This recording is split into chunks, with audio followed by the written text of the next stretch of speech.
Tonight's case, the most hated food in America, and the man who watched fish freeze in the wind.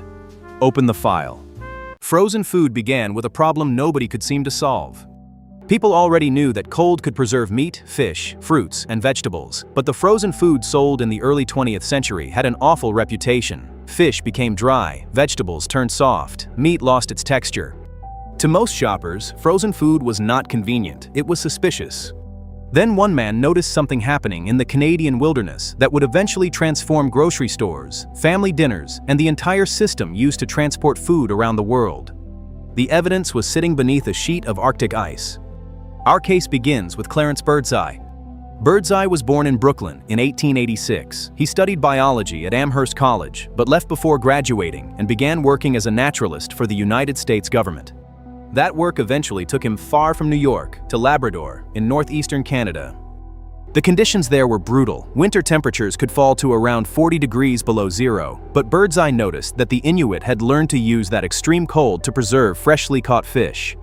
When fish were pulled from beneath the ice and exposed to the freezing air and wind, they froze almost immediately. After being thawed, they retained much more of their original flavor and texture. This was completely different from much of the commercially frozen food Birdseye had encountered back home. The difference was not simply temperature, it was speed.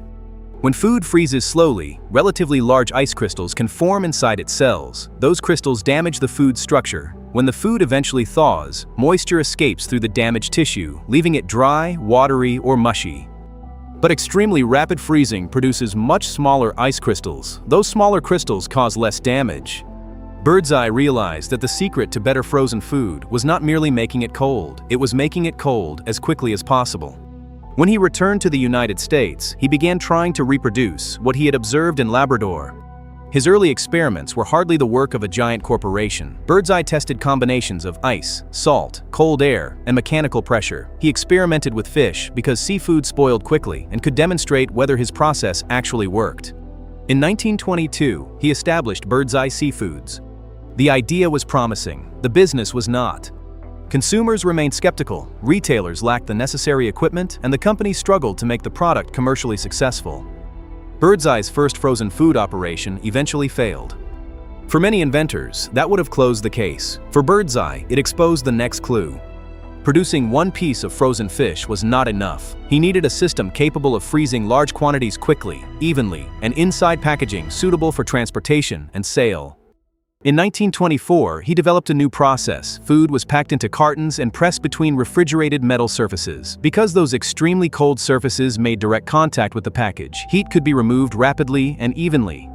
Birdseye continued improving the machinery. At his operation in Gloucester, Massachusetts, he developed equipment that could quick freeze packaged fish using refrigerated belts and plates.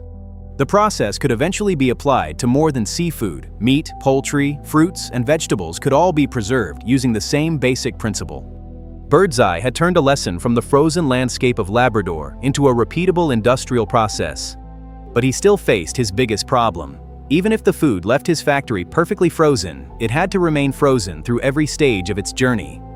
That meant refrigerated transportation, cold storage warehouses, freezer cases inside grocery stores, and eventually, freezers inside people's homes. Frozen food was not merely a new product, it required an entirely new infrastructure. Investors began to understand the size of that opportunity.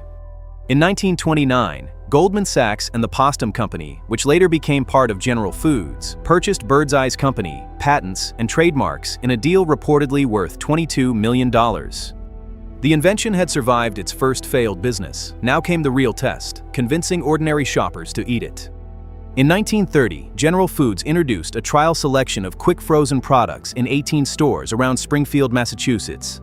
Shoppers could choose from 26 products, including meat, fish fillets, oysters, spinach, peas, fruits, and berries. This was not simply another collection of canned or dried food. These products promised something previously difficult to offer, food preserved closer to its fresh condition, even when the harvest or fishing season had ended. Still, customers needed convincing. Grocers worried about the cost of freezer equipment. Shoppers worried about quality and safety. A broken link anywhere in the cold chain could damage the product before it reached the dinner table. So the frozen food business had to help build the market around itself. Freezer displays entered more stores. Refrigerated transportation improved. Packaging became better at protecting food from moisture loss and changes in temperature. Frozen food gradually moved from a scientific curiosity to an ordinary grocery item. Then larger changes in American life pushed it forward. Supermarkets expanded, refrigerators and home freezers became more common. More households wanted meals that required less preparation. Food companies introduced frozen vegetables, seafood, desserts, and complete prepared dinners. The freezer aisle grew because it offered something canned food could not always match: convenience combined with texture, color, and a closer resemblance to fresh ingredients. It also changed the meaning of a food season. Peas no longer had to be eaten only when local peas were harvested. Fish could travel farther from the coast. Fruits and vegetables could remain available months after leaving the field. The distance between a farm and a dinner table became less important as long as the cold chain remained unbroken. That may be Birdseye's real legacy.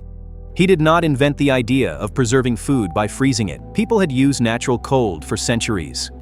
His breakthrough was turning rapid freezing into an industrial system that businesses could reproduce at enormous scale. The invention was not only the freezer machine, it was the factory, the package, the refrigerated shipment, the supermarket display, and the appliance waiting inside the customer's home. Every frozen dinner, bag of vegetables, carton of ice cream, and package of fish in a modern supermarket depends on that connected system. What began with fish freezing in the wind eventually reshaped how food was processed, transported, sold, and eaten. Case closed. If you enjoy uncovering the hidden history behind ordinary food, subscribe to Once Upon a Fork.